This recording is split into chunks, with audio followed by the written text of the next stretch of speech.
Welcome to the TV and Movie Review Show, bringing you a review on the latest TV shows and movies. So let's jump into it. Hope you enjoy the show.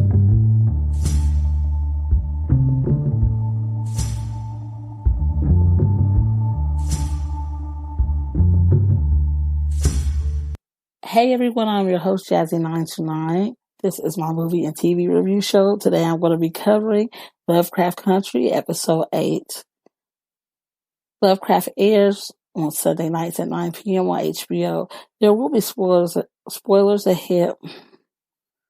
In this episode, Lancaster grabs Dee off the streets. After finding her book, he questions her about her awareness of magic, and then we see him curse her by drawing symbols on the ground and spitting on her forehead. This was such a hard thing to actually watch.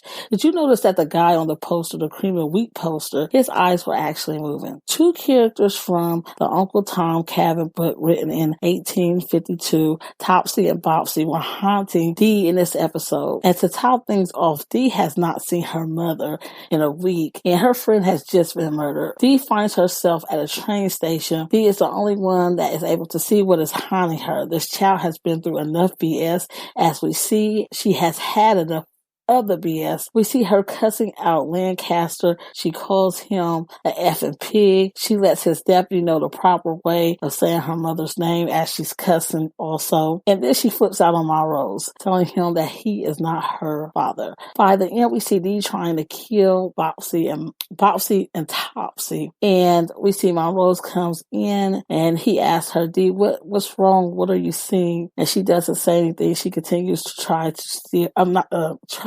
to kill the two characters that are haunting her with a pole, and she is steady hitting them.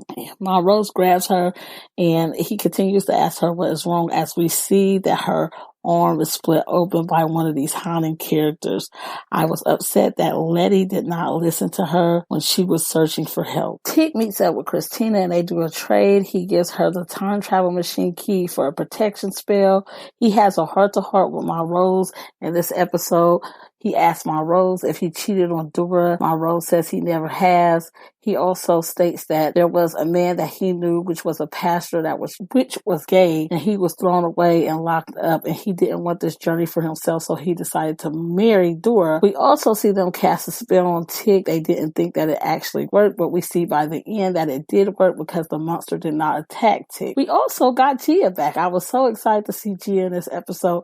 Leti and her actually meets. Tick tells her by the end that he don't want nothing to do with her, and he sends her on her way, which I was very upset about that. He could have did a better job at doing so. We see that Ji-A tells Tick what she truly is, and she also tells him that he is going to die. We see that Leti is upset with Tick because he did not tell her about Ji-A, also what all happened between them while he was away at war. We learn that Tick has a son. He seen his son when he went into the future, and he grabbed the book, and his son is in the back of this book, and he says that he will die in 5 days, as far as Tick says that he will die in 5 days. Leti is now invincible thanks to a spell that Christina had gave her, which we see the symbol of Cain on her. Something that was weird was the symbol of Cain was given back to her because you remember she died. So the symbol of Cain is something that saved her during that time. Now it is given back to her by Christina. We see that Leti is in the newspaper. She's in the front of the newspaper. Lancaster isn't too happy about this. Leti is actually able to tell Ruby that she has a child on the way. Christina wants immortality. She shows her ass this episode. She had no filter, and she looked sharp as always. She told Tick that spells have energy, and these energies could destroy things. She said these spells must be done in the right way. Well, Christina actually killed Tick to get what she wants. Christina pays two guys to recreate what happened to Emmett Till. She is shot twice, beaten, choked with barbed wire, and thrown into the lake or off a pier. And the barbed wire is tied to this fan.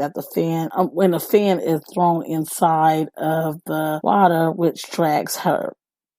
She did this, I think, to get an understanding of actually what happened to Emmett Till, and she wanted to see how he actually suffered. Ruby chooses to have sex with William as Dale. She told Christina that during that time, she didn't want to feel as if she was a black woman having sex with a white man. The sex scene was crazy. The bodies was ripping as far as Ruby's body was ripping apart during the sex scene. Her white skin was ripping off. The makeup was amazing during the scene. And I want to know what y'all think. Who is using who here? Lancaster and his crew almost killed Tig, but he is saved by Leti and this monster. Lancaster dies, but may be returning later. Boo-Boo's murder started a civil war movement. The fight for justice plays out. Dee said she could smell Bobo's body outside the funeral home. We hear his name all during this episode, which I thought was amazing. Keep Emmett Till's name alive. My ending notes here.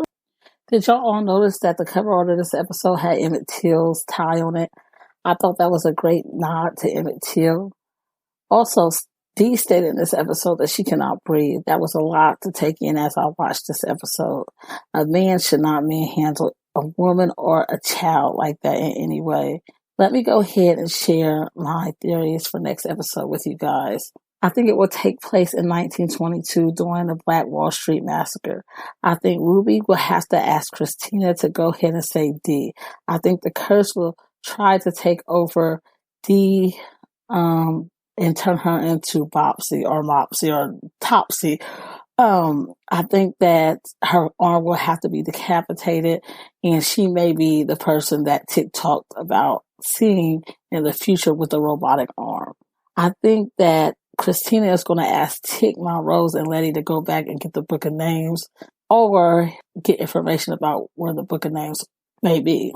I think that Montrose and Tig will see Dora, and that's just about it, y'all, as far as my theories on next week's episode.